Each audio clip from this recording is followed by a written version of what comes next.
Dans une vidéo, je parlais de notre décision de partir vivre en pleine nature.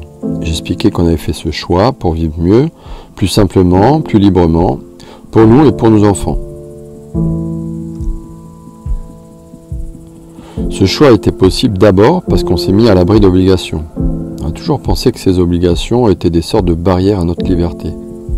On était constamment confrontés à l'une de ces obligations, un peu comme ces ânes devant leurs barrières.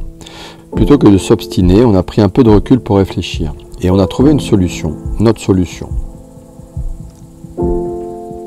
On s'est débarrassé de nos emprunts, de nos emplois, de nos différents contrats, abonnements, tout ce qui déterminait notre emploi du temps à notre place. Les enfants ont fait la même chose. Eux n'avaient qu'une seule obligation, c'était aller à l'école. Donc ça a été moins compliqué pour eux. Au départ, l'éducation à la maison s'est révélée être un moyen pratique de voyager pendant la construction de notre chalet en France, et puis de repartir pour nous installer en Russie après nos déconvenues en France. Mais au-delà du fait que cela nous permet d'être plus libres, l'école à la maison nous a permis de se responsabiliser sur l'éducation de nos enfants.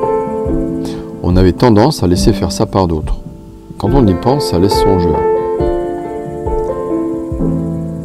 Dernièrement, j'entendais quelqu'un parler de son travail de père. Il disait qu'il n'avait pas fini son travail, qu'il en avait encore pour un petit moment.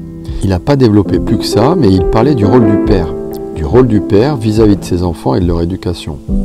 Je ne m'étais pas vraiment posé la question avant. Pendant longtemps, j'ai juste amené mes enfants à l'école avant d'aller au boulot, et puis voilà. Et je pensais faire ce qu'il fallait. C'est ce que tout le monde pense d'ailleurs. Le plus souvent, je rentrais le soir pour leur faire un bisou, leur dire bonne nuit, et c'était tout. Si j'étais pas trop fatigué, je leur lisais un bouquin ou je leur racontais une petite histoire. Et je me souviens que c'était pas le plus souvent. En gros, je passais à peine plus d'une demi-heure par jour avec mes gamins. Je déléguais l'éducation et aussi l'amusement de mes enfants à des personnes inconnues. On avait d'abord l'idée d'éduquer nos enfants avec toutes ces belles valeurs humaines que sont la bonté, la générosité, la franchise et le respect. Mais on s'est dit qu'avec ces valeurs, ils n'allaient pas aller loin les gamins.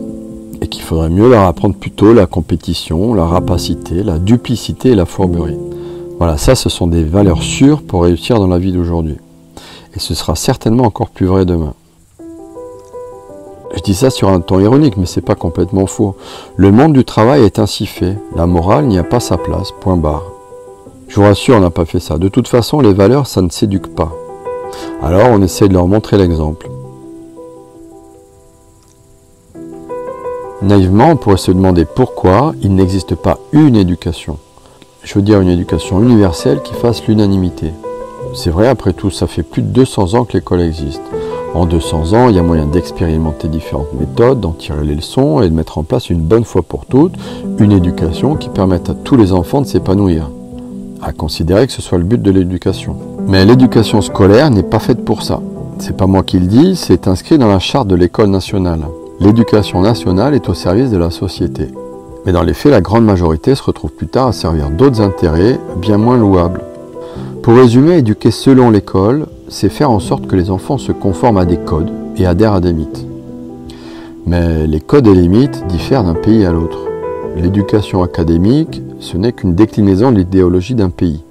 Quand on étudie et qu'on travaille à l'étranger, on se rend très vite compte de cette réalité. Et quand on s'expatrie pour travailler, comme nous, dans différents pays par la suite, c'est encore plus évident. J'ai d'ailleurs une petite anecdote à ce propos. Ma première expatriation professionnelle était au Turkménistan. C'était d'ailleurs là-bas que j'ai rencontré Olga pour ceux qui nous connaissent. L'homme au pouvoir à l'époque s'appelait Saparmurat Niyazov, proclamé président à vie. On le voyait partout, sur les murs des bâtiments, dans les journaux, à la télé. Il se disait détenteur de la vérité suprême.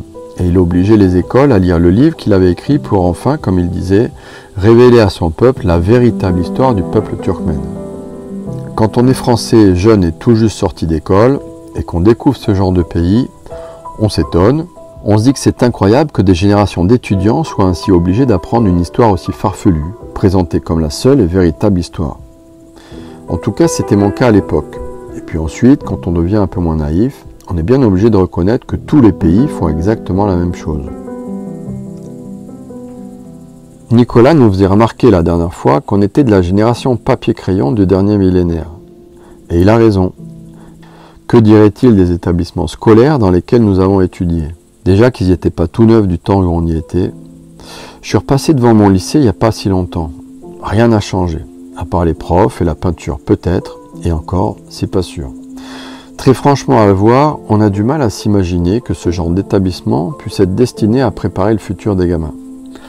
Il y a un vrai problème avec le support et l'environnement de l'éducation académique aujourd'hui. Les gamins passent du support papier-crayon à l'école, à l'écran du téléphone ou de la tablette avec manipulation tactile, jeux 3D, réalité augmentée. C'est pas étonnant que les enfants se détournent de l'école pour se tourner vers les écrans. Certains connaissent peut-être Ken Robinson TED Talk sur la problématique de l'éducation. On trouve facilement sa vidéo sur internet, ça date un peu mais c'est très amusant et très intéressant. Je mets l'extrait en description pour ceux qui ne connaissent pas. Il explique en gros que l'école est conçue pour préparer les enfants à plus de 40 ans de vie active. Alors qu'on peut difficilement prédire de quoi sera faite l'économie, ne serait-ce que dans les 5 ans à venir. Et certains événements récents ne sont pas là pour le contredire. Nos enfants prendront leur retraite au plus tôt en 2070. Il y aura eu du changement d'ici là. Il explique que le modèle de l'école a été conçu à l'heure de la révolution industrielle, pour des impératifs économiques.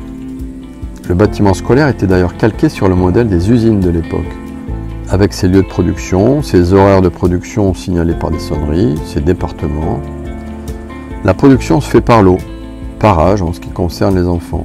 Il insiste sur le fait que l'école ne développe pas la personnalité de l'enfant, qu'au contraire, elle a tendance à l'étouffer et par la même occasion à contraindre l'enfant à se limiter à des traits de personnalité conventionnellement entendus comme convenables. Parfois par le biais de drogue, en administrant des calmants aux enfants qu'on dit hyperactifs. Il partage dans sa vidéo une petite anecdote amusante et très explicite sur une jeune fille à l'école qui semble très inspirée devant sa feuille de papier. Le professeur curieux s'approche d'elle et lui demande ce qu'elle dessine. La petite fille lui répond qu'elle dessine Dieu.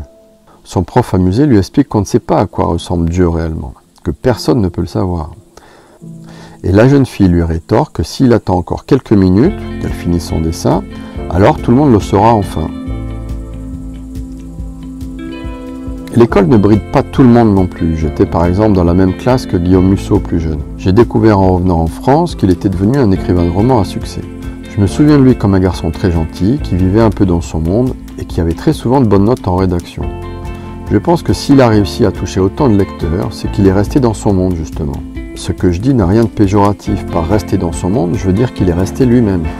D'ailleurs Guillaume, si par hasard tu tombais sur cette vidéo, on ne sait jamais, avec internet, j'ai un roman en gestation depuis quelques temps que j'espère pouvoir terminer un jour. Franchement, j'apprécierais quelques conseils. Si tu as un peu de temps à me consacrer entre deux best-sellers, il y a mon mail dans la description.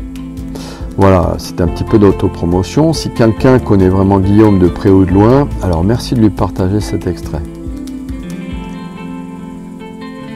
Eh bien, pour nos enfants, on pense qu'il est mieux qu'ils vivent dans leur monde justement, qu'ils découvrent la nature, qu'ils développent leur imagination, qu'ils aient le moins d'obligations possible, qu'ils fassent les activités qui leur plaisent, qu'ils se lèvent quand ils le veulent, qu'ils s'organisent comme ils le veulent, tant que c'est possible.